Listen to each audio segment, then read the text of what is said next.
Some of you have been missing quite a bit of the classes lately, so I'm going to do an introduction to exponential functions. Now, in class, we took a piece of paper and we tore it in half. So I'm going to make a list of what we had. So we had the number of tears, T-E-A-R-S, and the number of sheets of paper.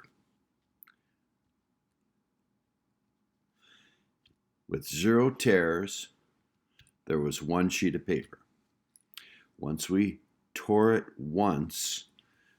in half and stacked them, we had 2 sheets of paper. And then if we took that stack and tore it again, making our second tear, that stack of 2 was cut in half and stacked, made a stack of 4 sheets. And 3 tears made 8 sheets, and 4 tears made 16 sheets, and so on. So the model for this,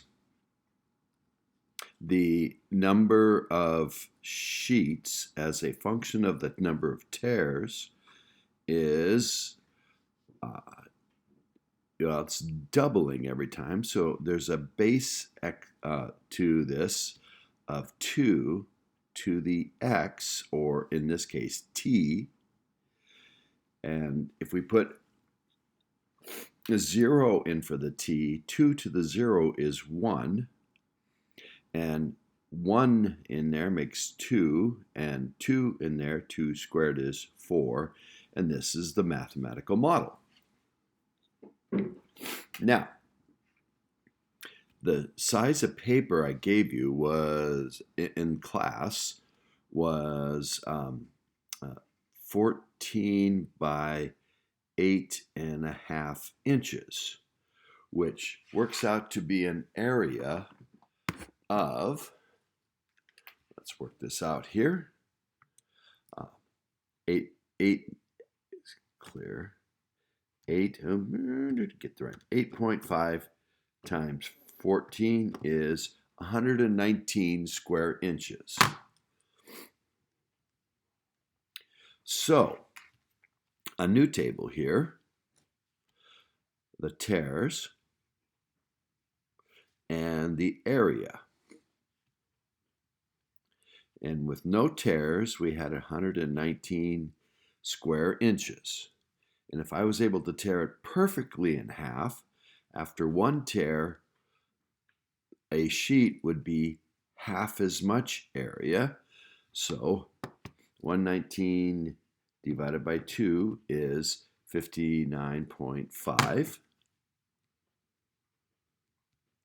And after 2 tears, each sheet would be cut in half. And now I'd have 29.75,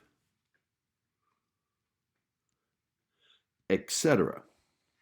So the mathematical model for the area after a certain number of tears is, well, we're taking times a half. Now you could say, some people wanted to say it was 119 divided by 2 to the t, but or 119 times t, 2 to the negative t. Now, negative exponent means divide, so this and this are the same. But a negative exponent also means flip it over, so we could write it this way. And so we'd have 119 with, when t is 0, and a half to the 0 is 1 times 119 is 119. And 119 times 1/2 one time would be 59.5. And 119 times a half 2 times would be this value. And so this is the model for the area of one of the pieces each time after a tear. Now, in exponential, this number is called the base. This is called the exponent. And in front is the leading coefficient of this, but it also happens to be the y-intercept. When you put 0 in, that's how you find y-intercepts, or the vertical axis intercept. So if you put in 0, we get something to the 0, which is 1 times this, so we get 0, comma, where it crosses the vertical axis.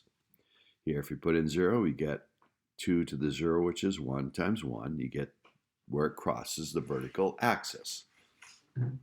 So this is, if you will, the starting amount, or the where it crosses the y-axis.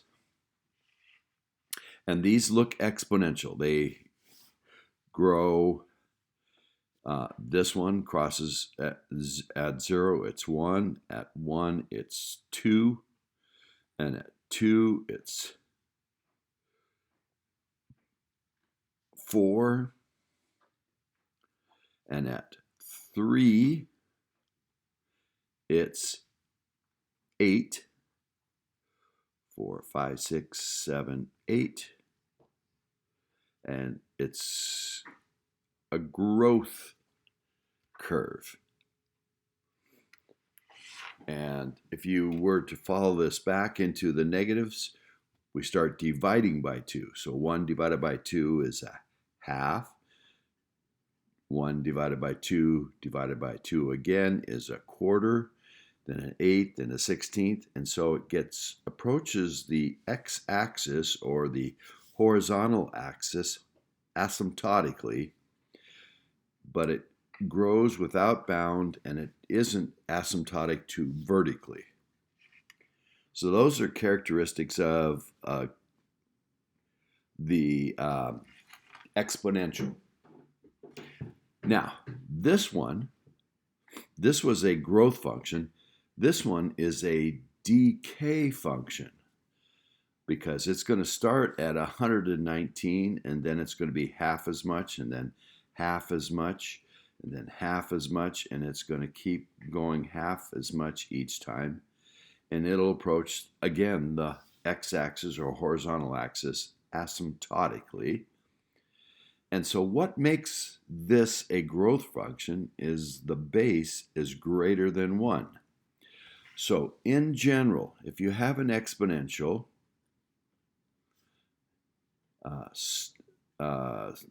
beginning amount, y-intercept, or y0, a base to some power x, that's not written very well. Let's just call it f of x is some number times the base to the x power.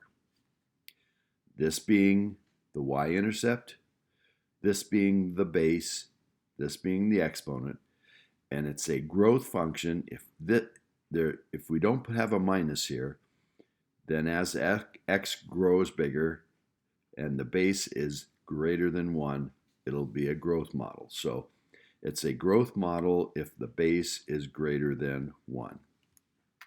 If it's equal to 1, it's not growing or decaying. It's not exponential, because we're just going to keep multiplying a by 1, which doesn't change.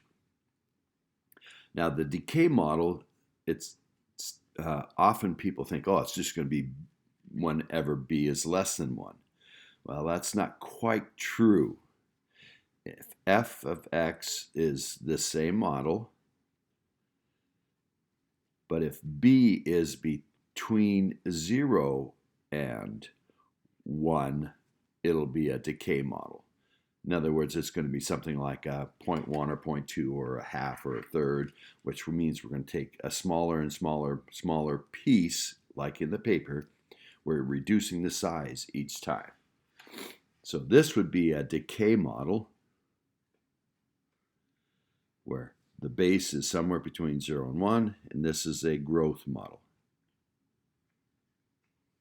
where the base is greater than 1, assuming there's no negative on the exponent. Now, a negative just reverses this.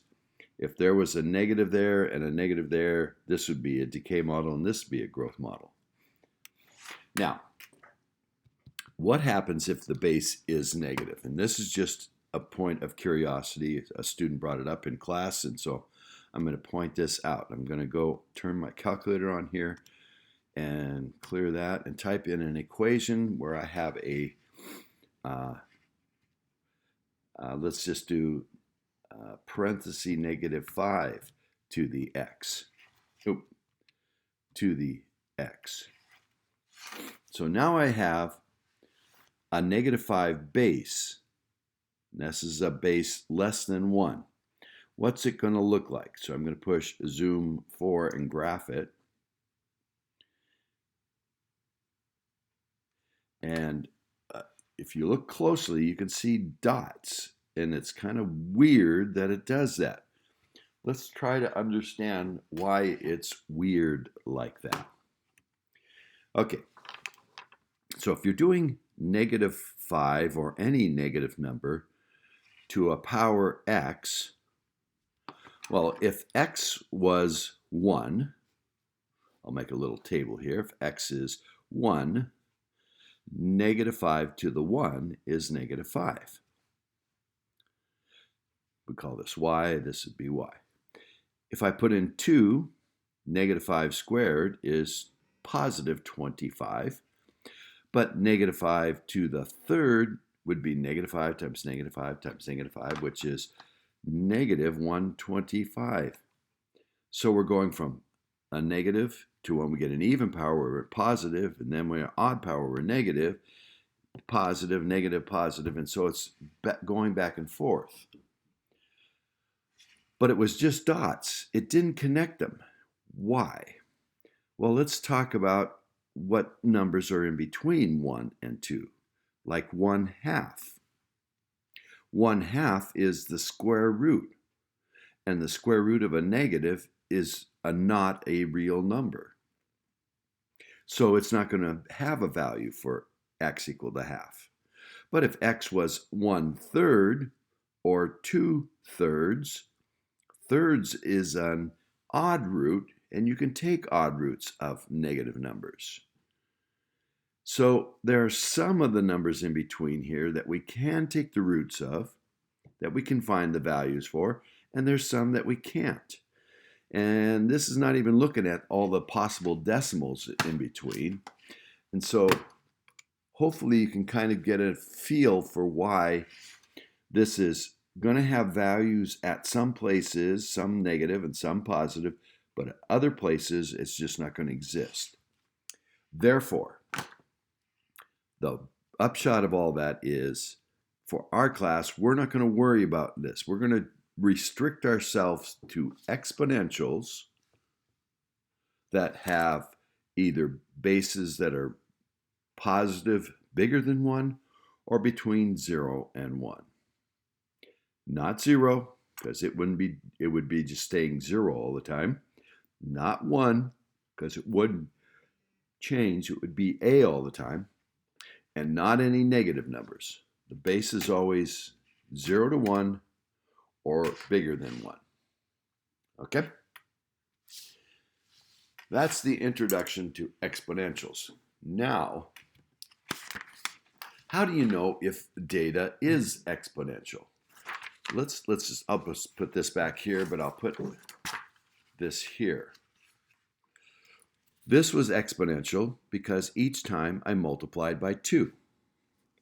Now, how do I know that I'm multiplying by 2? Well, if I take this one divided by this one, 2 divided by 1, I get 2. I'm dividing now, and I get 2. If I take 4 divided by 2, I get 2. 8 divided by 4 is 2. So if you ever have an exponential model, you take a number, one of the terms, if these are evenly spaced, you can take any one divided by the one before, if they're 1 apart, and you'll have the base. So over here, if I took 29.75 divided by 59.5,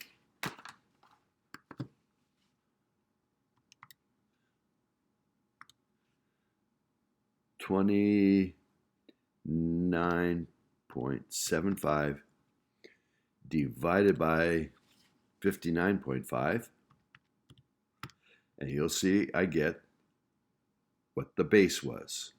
It was going by half each time. So if you're ever trying to figure out what the pattern is, that's what you do.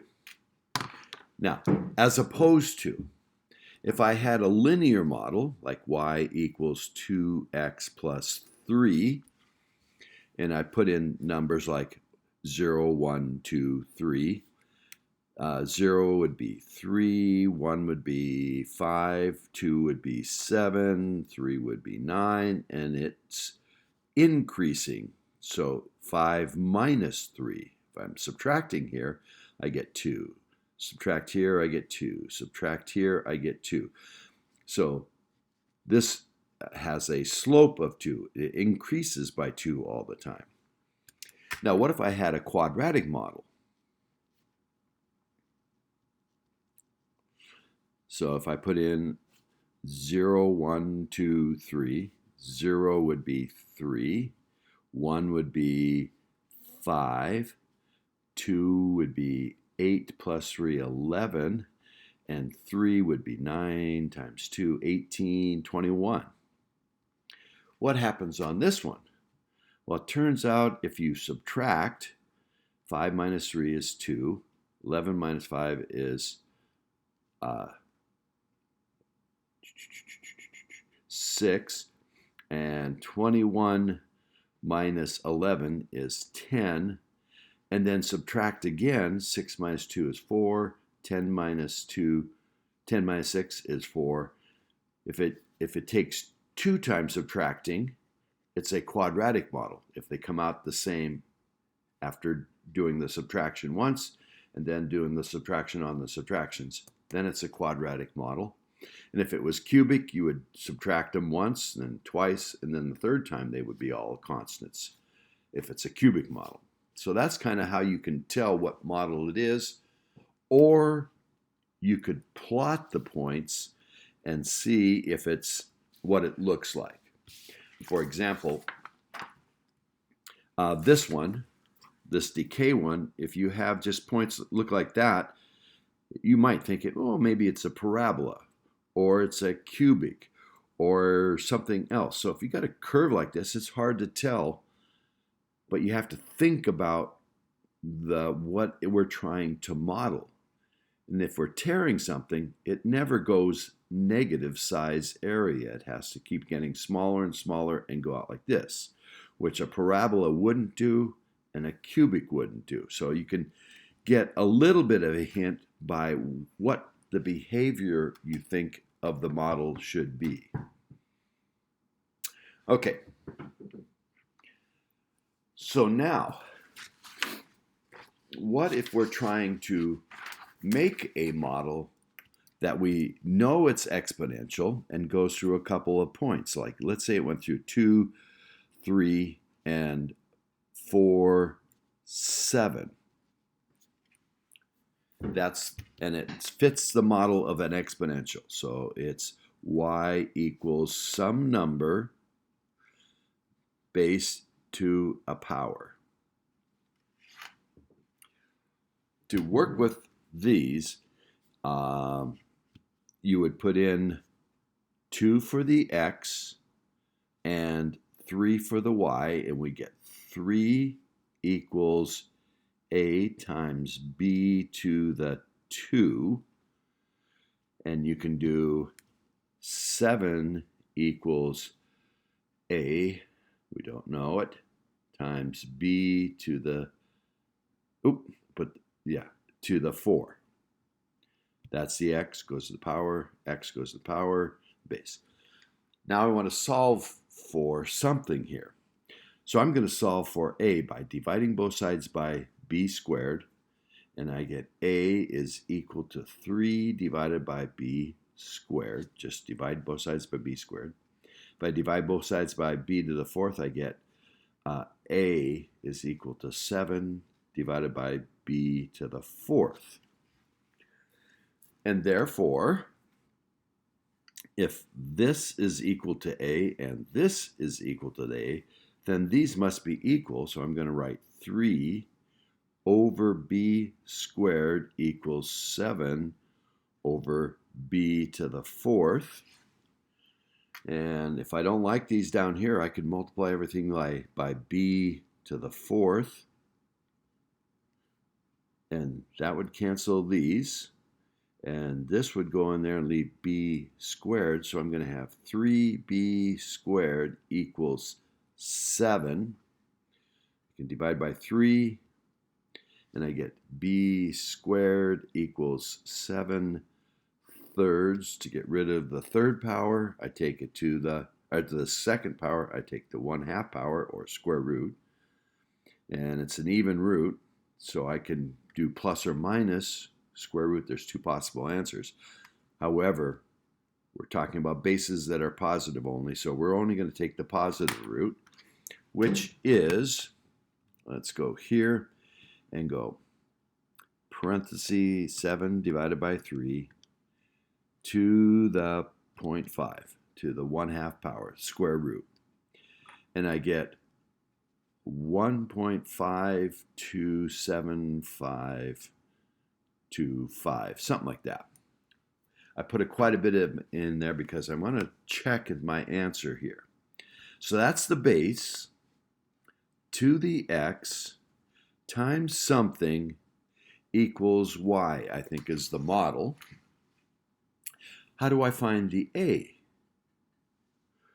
Well, a is equal to 3 divided by b squared, or 7 divided by b to the fourth. I'm going to do both of those. See if we can come up with the same answer. So this is b, so I'm going to store that in b. So now my calculator thinks b is that number. So I want to do 3 divided by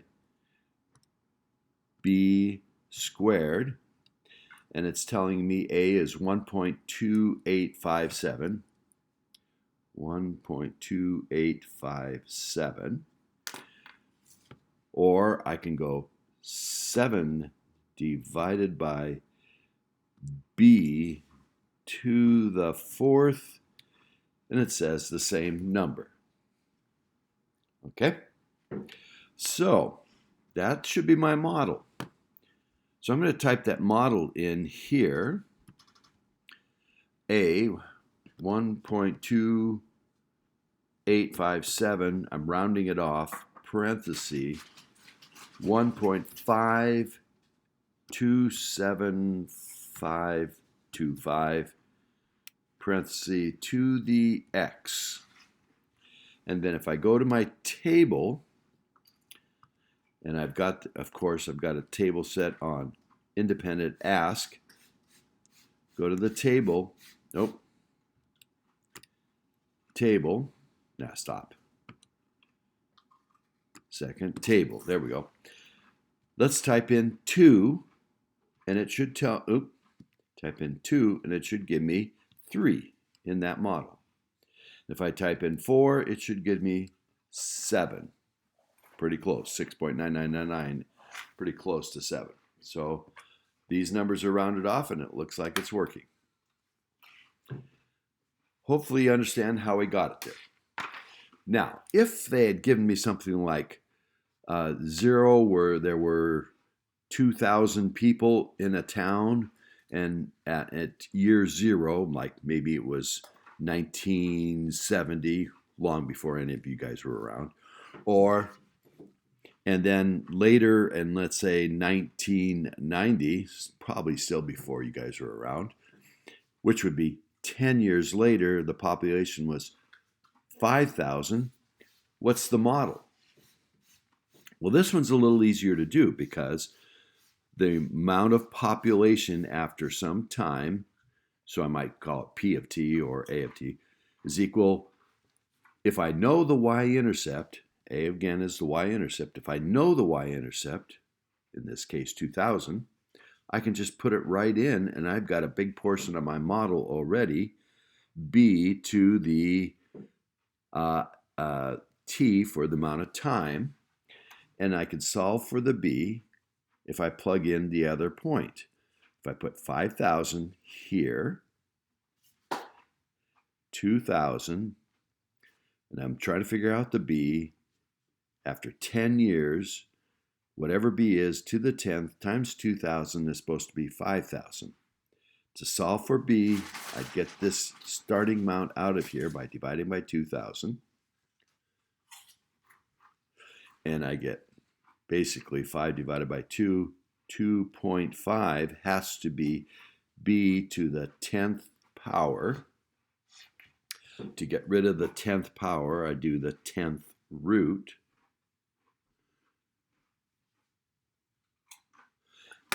And I find out b for this particular model is 2.5, to the parenthesis 1 divided by 10. And I get that as my base. I'm going to store that in B. And now I can go up here and type in my model, 2,000 as the y-intercept, the initial amount. I can just put in B to the x, and I've got the model in my calculator, and I can go to my table and put in 0 and see, does it come out to be 2,000? Yes. Put in 10, does it come out to be 5,000? And so now I can put in 15 and figure out how much it would be in 1995, or if I want to do it in 2023 or 4, I guess we're in now, so that would be 54. Put in 54, and if it grew at the same rate, it'd be at 281,000. If it's growing in 10 years by 3,000 and it keeps growing exponentially, it gets clear up to 281,777 people. Okay, that's how exponential models work.